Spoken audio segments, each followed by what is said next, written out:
आप एक बहुत बड़ी खतरनाक कंडीशन में हो अगर आपके साथ ये चीज़ें हो रही हैं। पढ़ाई या काम में आपका ध्यान नहीं लगता। ओवर थिंकिंग की वजह से देर रात तक आपको नींद नहीं आती। एनजाइटी होती है, डिप्रेशन होता है, कुछ पता नहीं चल रहा लाइफ में आगे क्या होगा। मोबाइल उठाकर देखने लग जाते हो और वहाँ इंस्टाग्राम और यूट्यूब पर एक्टर्स को देखते हो और व्लॉगर्स की लाइफ को देखकर आपको लगता है कि यार ये लोग तो कुछ भी कर सकते हैं, ये लोग तो बहुत पैसे कमा रहे हैं, मेरी ही जिंदगी बेकार है। फिर से आपको खराब लगता है। इस तरह आप आए दिन एंजाइटी और ओवर थिंकिंग में जाते हो। लाइफ स्टक हुई पड़ी है और लाइफ में मज़ा नहीं आ रहा। इस तरह आपको गिल्ट रहता है, डर रहता है कि मेरा क्या होगा। तो मैं आपको बता दूं, ये एक लूप है जिसमें 90% से ज़्यादा बंदे फंसे हुए हैं, लेकिन कोई भी किसी से इसके बारे में बात नहीं कर रहा और ना ही इस टॉपिक पर आपको कोई डिटेल में वीडियो मिलती है। बिकॉज मैंने ये सारी चीज़ें फेस की हैं और इसके बाद एक अच्छा कमबैक भी किया है। अगर आप इस लूप से बाहर निकलना चाहते हो तो अगले कुछ मिनटों में मैंने जो भी बातें की हैं आपको पॉइंट बाय पॉइंट उनको समझना होगा। सारी बातें मैंने एक एक करके बताई हैं, पूरे फोकस के साथ आपको ये बातें सुननी होंगी। तो फिर सुनो। पहली चीज़ है रिस्पॉन्सिबिलिटी। आपको सबसे पहले अपने दिमाग में ये बात बिठा लेनी है कि कोई भी आपको बचाने के लिए नहीं आएगा और इन सब चीज़ों से निकालने, बिकॉज किसी को कोई फर्क नहीं पड़ता।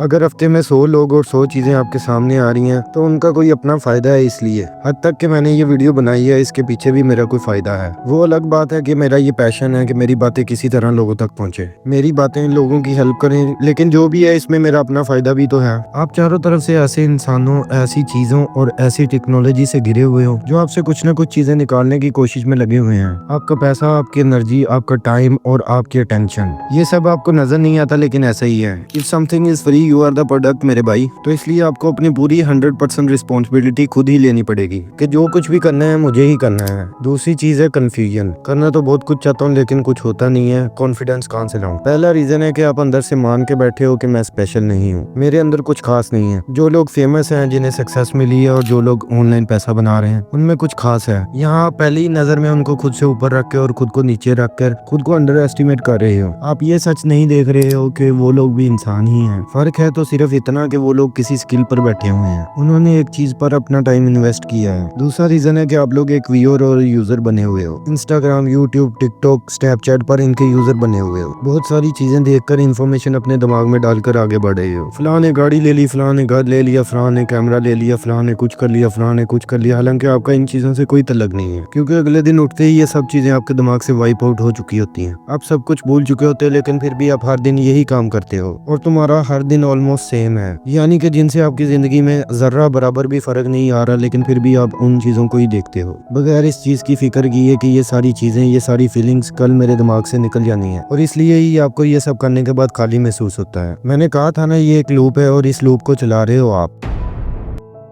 और फिर आता है मोटिवेशन और डीमोटिवेशन। अब देखो, आप किसी दिन मोटिवेट जरूर हुए होगे। अब बदलना है खुद को और कुछ करना है लाइफ में। कोई इस तरह का मोटिवेशनल वीडियो देख लिया, कोई पॉडकास्ट देख ली, कोई इन्फॉर्मेटिव वीडियो देख ली, इससे आपके अंदर कॉन्फिडेंस आ गया कि कल से सब कुछ बदलना ही है। और अगले दिन पता चलता है कि हम कुछ और ही फील कर रहे होते हैं। वो एनर्जी, वो मोटिवेशन, वो कॉन्फिडेंस जो कल फील हो रहा था, टोटली सब गायब हो चुका होता है, क्योंकि फिर से आप उसी लूप में आकर फंस चुके हो ना। आपने ऑलरेडी अपने दिमाग को इतनी जगह बिजी करके रखा हुआ है, इन्फ्लुएंसर और यूट्यूबर की पर्सनल लाइफ से लेकर कंट्रोवर्सीज तक, सुबह उठते ही स्टोरी और स्टेटस देखने से लेकर दोस्तों ने जो रील्स भेजी हैं उन्हें खत्म करने तक। जिस तरह क्रिकेट में एक क्रिकेटर प्रैक्टिस करता है और उसमें अच्छा होता चला जाता है, इसी तरह आपने इन्हीं चीजों की प्रैक्टिस की है। जिस चीज के दिमाग में पैटर्न्स बने होते हैं, दिमाग उन्हीं पैटर्न्स पे चलना पसंद करता है। वो नया रास्ता बनाने में मेहनत क्यों करेगा? इसीलिए अगली सुबह जब आप सोकर उठते हो कि मुझे ये एक्शंस लेने हैं, लाइफ में कोई चेंज लाना है, इन चीजों की वजह से एक्शन लेना तो दूर, आपका दिमाग अपने बारे में सोच भी नहीं सकता। आपके अंदर इतनी एनर्जी,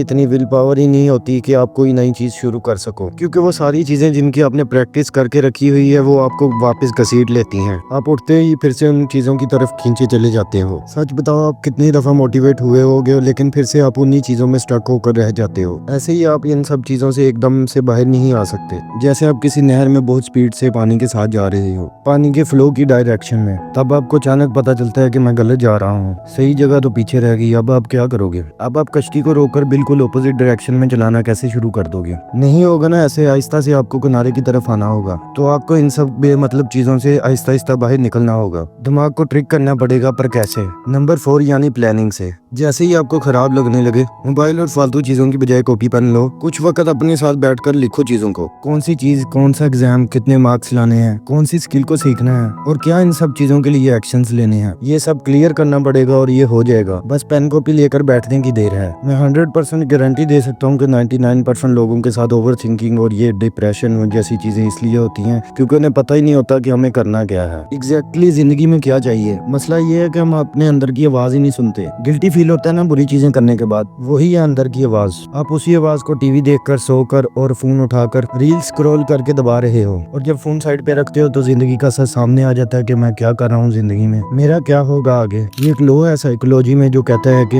अगर आप किसी प्रॉब्लम को क्लियरली लिख पाओ तो आधी प्रॉब्लम आपकी तभी सोल्व हो जाती है। इसलिए भाई कॉपी पेन लेकर वीडियो के बाद बैठना 30 मिनट अपने साथ और क्लियर करना चीजों को कि आपके साथ हो क्या रहा है। पांचवी चीज आती है एग्जीक्यूशन। 1 साल पहले तक मुझे कोई खास वीडियो एडिटिंग नहीं करनी आती थी। जब मैंने पहली दफा वीडियो एडिट करने के लिए फोन को पकड़ा तो हालत टाइट हो गई मेरी। पहले मैं छोटी छोटी वीडियोस एडिट कर लेता था, वो मेरे लिए इतना कोई मसला नहीं था, लेकिन इतनी बड़ी वीडियो एडिट करना मेरे लिए एक बहुत बड़ा चैलेंज था। समझ ही नहीं आ रहा था ये चीज है क्या। फिर मैंने डर के मारे 6 दिन तक इसे ओपन ही नहीं किया। फिर एक दिन मैंने डिसाइड किया कि मैं रोज अपने आप को 1 घंटे के लिए बिठा लूंगा। बस इस पे रोज 1 घंटा बैठना ही है और सीखना है कि ये चीज आखिर है क्या। और आखिरकार अब तक मैं ठीक ठाक सीख गया हूँ। तो अब आपको जो भी चाहिए, जो भी आपका गोल है, जो भी गोल है लिखने के बाद क्लियर होगा तो उसके बाद आपको जोश में आके फौरी एक्शंस नहीं लेने, वो सिर्फ 2-4 दिन ही चलेगा। आप अपने बड़े गोल को दिमाग के सामने पेश ना करो, बिकॉज वो इस गोल को देखकर डर जाएगा और वापस आपको उसी लूप में ले जाएगा। इसलिए बेस्ट यही रहेगा कि जो भी आपका गोल है उसे टुकड़ों में बांट लो, ताकि आपका दिमाग उन्हें देखकर बोले चलो इतना तो मैं कर ही सकता हूँ। और अगर आपका दिमाग और दिल फिर भी ना माने तो उसके लिए मैं आपको एक ट्रिक बताता हूँ कि आप अपने दिमाग को पहले ही बताना शुरू कर दो कि मैं 10 बजे ये काम करूंगा, मैं 10 बजे पढ़ने बैठूंगा, मैं 10 बजे वीडियो एडिट करने बैठूंगा। पूरे कॉन्फिडेंस और बिलीव के साथ बोलो कि मैं ये काम करूंगा। ये बहुत पावरफुल बातें हैं जिनकी बात मैंने इन वीडियोस में की है। अगर आप इन वीडियोस को देखना चाहते हो तो मैं इनका लिंक डिस्क्रिप्शन में डाल दूंगा। जैसे कि मैं 3 बजे पढ़ने बैठूंगा और मान लो उस वक्त फिर भी आपका दिल ना करे, फिर आप अपने रूम की सफाई करना शुरू कर दो जहां आप बैठते हो और उसे ऑर्गेनाइज करो। तब आपका ऑटोमेटिकली मूड बनने लगेगा क्योंकि ये करके आपने अपने ब्रेन को ट्रिक किया है। फिर बस बैठ जाओ 20 मिनट या 30 मिनट का टाइमर लगाकर। कम से कम अगर आप कुछ भी नहीं करते पूरा दिन, कम से कम 2 घंटे से शुरू करो। दिन में 2 घंटे काम पोमोडोरो टेक्निक यूज कर सकते हो आप इस काम को करने के लिए 25-25 मिनट के टाइमर लगाकर, और फिर इसी तरह से 2 से 4 घंटे और 4 से 6 घंटे तक लेके जा सकते हो आप पर डे। पोमोडोरो टेक्निक के बारे में मैंने डिटेल्ड अपनी टाइम मैनेजमेंट वाली वीडियो में बताया है। नंबर 6 और लास्ट, आपकी एनर्जी। जब आप सुबह सोकर उठते हो तो आपके पास लिमिटेड अमाउंट ऑफ एनर्जी और limited amount of will power होती है। तो अगर आप पहले ही फालतू चीजें और फालतू हैबिट्स परफॉर्म करते हो तो बाद में जरूरी चीजों के लिए ना ही टाइम रहता है और ना ही एनर्जी, ये चीजें पीछे रह जाती हैं। लेकिन अगर आप इसका उल्टा करते हो, अगर पहले जरूरी टास्क कंप्लीट करते हो और फिर एंड में बाकी चीजें करते हो, तो आप देख सकते हो सब कुछ फिट हो जाता है। यानी मजे और फन देने वाली एक्टिविटीज आप कभी भी कर सकते हो, लेकिन फोकस्ड काम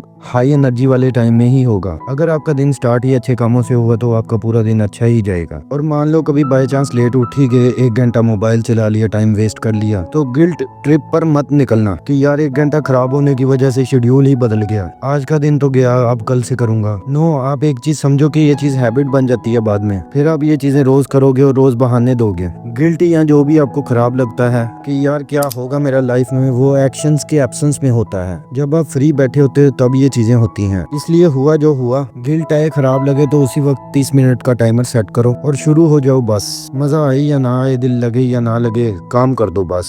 और आप देखोगे कि 30 मिनट के बाद ऑटोमेटिकली आपको अच्छा फील होना शुरू हो जाएगा, आपको कॉन्फिडेंस फील होना शुरू हो जाएगा कि यार मैं भी कुछ कर सकता हूँ जिंदगी में। और लास्ट में मैं बस आपसे इतना ही कहूंगा कि गंदा होने के लिए आपको कुछ भी नहीं करना पड़ता, बस बैठे रहो तो अपने आप ही हो जाओगे। लेकिन साफ सुथरा रहने के लिए आपको थोड़े हाथ पैर मारने पड़ते हैं। अगर आप कुछ नहीं करोगे, बुरे दिन यूं ही आ जाएंगे अपने आप। लेकिन हर दिन अगर कुछ सही चीजें करते रहे, चाहे वो थोड़ी अनकंफर्टेबल हो, और फिर भी आप करते रहे, तो आपकी लाइफ पहले से काफी चेंज हो जाएगी। और जब खराब फील होना शुरू हो जाए, लो कॉन्फिडेंस फील होना शुरू हो जाए, तो भागना नहीं है, हालात के साथ डील करना है। मुझे जब खराब फील होना शुरू होता है तो मैं पुशअप्स लगा लेता हूँ या फिर कोई किताब पढ़ लेता हूँ। लेकिन मैक्सिमम लोग इसके लिए सोशल मीडिया का इस्तेमाल करना शुरू कर देते हैं, जो आपके लिए बहुत खतरनाक है। मैं ये नहीं कह रहा कि सोशल मीडिया और बाकी चीजें आप बिल्कुल छोड़ ही दें, करो लेकिन एक लिमिट में। इन सब चीजों के लिए बहुत थोड़ा सा टाइम फिक्स कर लो। इस वीडियो में मैंने बहुत क्लियर एंड कट आपको समझाने की कोशिश की है। पिक्चर अभी बाकी है मेरे दोस्त, मैं फ्यूचर में इससे भी बड़ी बड़ी और अच्छी वीडियोस ला रहा हूँ। तब तक आप इस वीडियो में बताई हुई बातें फॉलो करें।